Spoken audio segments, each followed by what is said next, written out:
سود خوروں کو آپ کچھ ان کی سود خوری پر کو بھی ڈانٹ نہ پلائیے، اچھی اچھی باتیں سنائیے، نماز کے کیا اس کی برکتیں ہیں اور فلاں نیکی کا کتنا ثواب ہے اور ایک مرتبہ یہ کلمہ کہہ دینے سے کتنا اجر و ثواب ملتا ہے، یہ باتیں سنائیے، بڑے خوش ہو کر سنیں گے، بڑی اچھی دعوتیں کھلائیں گے، نذرانے دے کر رخصت کریں گے۔ آپ اگلے شہر میں جائیے پھر وہی باتیں کیجئے۔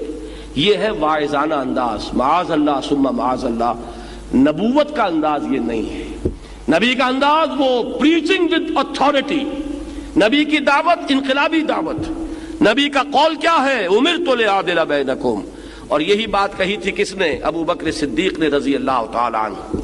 جب نبی نے دین قائم کر دیا، اب خلافت کا نظام چل رہا ہے، بیعت خلافت ہوئی ابو بکر کے ہاتھ پر، تو جو پہلی تقریر کی ہے اس کے الفاظ یہ ہیں: اے مسلمانوں، تم میں سے ہر قوی میرے نزدیک ضعیف ہوگا جب تک کہ اسے حق وصول نہ کر دوں، اور ہر ضعیف قوی ہوگا جب تک کہ اسے اس کا حق دلوا نہ دوں۔ یہ حق دینا اور حق لینا، یہ ہے اس نظام کا اصل خاصہ۔ وہ میزان عدل نافذ کرنا، اس کو نصب کرنا کہ یہ جو اللہ کا نظام ہے، اس نے جس کا جو حق معین کیا ملے گا، اس سے زائد ایک پیسہ نہیں لینے دیا جائے گا۔ جائز نفع وصول کرو، ناجائز کرو گے تو کھینچ کر تمہارے پیٹوں میں سے نکال لیا جائے گا۔ جب تک یہ انداز نہ ہو، وہ دین کی اقامت نہیں ہے، وہ پھر ایک وعظ ہے اور نصیحت ہے۔ سیدھے چلو، خود ابو بکر کہتے ہیں کہ میں اگر سیدھا چلوں تو تم پر میری اطاعت فرض ہے، اور میں ٹیڑھا ہو جاؤں تو مجھے سیدھا کرنا فرض ہے۔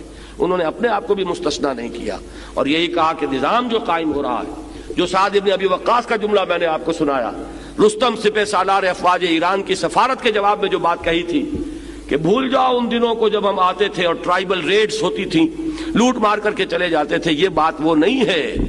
اب حالات بدل گئے، اللہ نے بھیجا محمد کو، محمد نے بھیجا ہمیں صلی اللہ علیہ وسلم۔ انا قد ارسلنا، ہمیں بھیجا گیا ہے۔ کس لیے بھیجا گیا؟ لنخرج الناس من ظلمات الجہالت الى نور الایمان، جہالت کی تاریکیوں سے نکال کر ایمان کی روشنی میں لائیں۔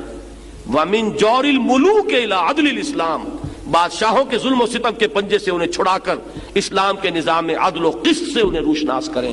یہ مشن ہے ہمارا، ہم اس پر آئے۔ معلوم ہوا کہ وہ دونوں پہلو ہیں، مذہبی تبلیغ بھی ہے، جبکہ کفر کے اندھیاروں سے نکال کر ایمان کی روشنی میں لانا ہے۔ انقلابی تبلیغ بھی ہے کہ وہ ظالمانہ استبداد کا نظام اور وہ جو استحصالی نظام ہے ان کو ختم کر کے اور اسلام کا دیا ہوا نظام میں عدل و قسط قائم کرنا ہے۔